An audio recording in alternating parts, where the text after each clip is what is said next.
Welcome back to our channel. Andhra Pradesh ప్రభుత్వం ఒక good news అయితే అనౌన్స్ చేసింది. ఈ యొక్క సంక్రాంతి పండగకి బట్టలు కొనుక్కోవడానికి ప్రతి ఒక్కళ్ళకు కూడా 1000 రూపాయలు అయితే అకౌంట్లో అయిపోతున్నారు. అయితే ఆ అమౌంట్ ఎవరికి ఇవ్వబోతున్నారు అనేది ఈ వీడియోలో తెలుసుకుందాం. ఆంధ్రప్రదేశ్ లో మున్సిపల్ కార్మికులు సమ్మె జరిపిన సంగతి మీ అందరికీ తెలిసిందే. దీని విషయమే జరిపిన చర్చలు అనేది సఫలం కావడంతో సమ్మెను తాత్కాలికంగా వాయిదా వేయడం జరిగింది. అదేవిధంగా మున్సిపల్ వర్కర్స్ అందరూ కూడా యథావిధిగా విధులకైతే హాజరయ్యారు. కాబట్టి ఈ యొక్క సంక్రాంతికి ప్రతి మున్సిపల్ కార్మికుని కూడా కొత్త బట్టలు కొనుక్కునేందుకు 1000 రూపాయలు ఇవ్వనున్నట్లు జగన్ ప్రభుత్వం అయితే ప్రకటించింది. అంతేకాకుండా ఈ యొక్క చర్చల్లో ఇచ్చిన హామీలు అనేది రేపు అనౌన్స్ చేయబోయే జీవోలో గానీ లేకపోతే మళ్లీ సమ్మె చేస్తామని చెప్పి కార్మిక సంఘ నేతలు అయితే ప్రకటించారు.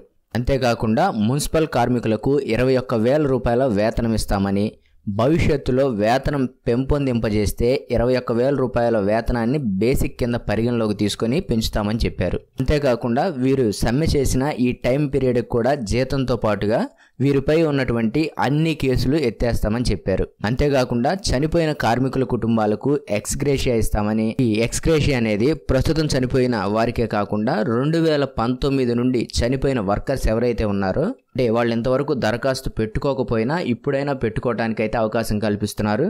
కాబట్టి 2019 నుండి చనిపోయిన వర్కర్స్ ఎవరైతే ఉన్నారో వాళ్ళందరికీ కూడా ఈ ఎక్స్గ్రేషియా అమౌంట్ అనేది అందిస్తామని మంత్రి బొత్స సత్యనారాయణ గారు అయితే చెప్పారు.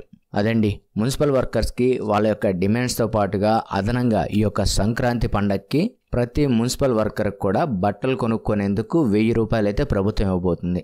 ఇలాంటి మరిన్ని ఇన్ఫర్మేటివ్ వీడియోస్ కోసం ఛానల్ సబ్స్క్రైబ్ చేసుకొని పక్కనే ఉన్న బెల్ ఐకాన్ని ప్రెస్ చేయండి. Thank you for watching.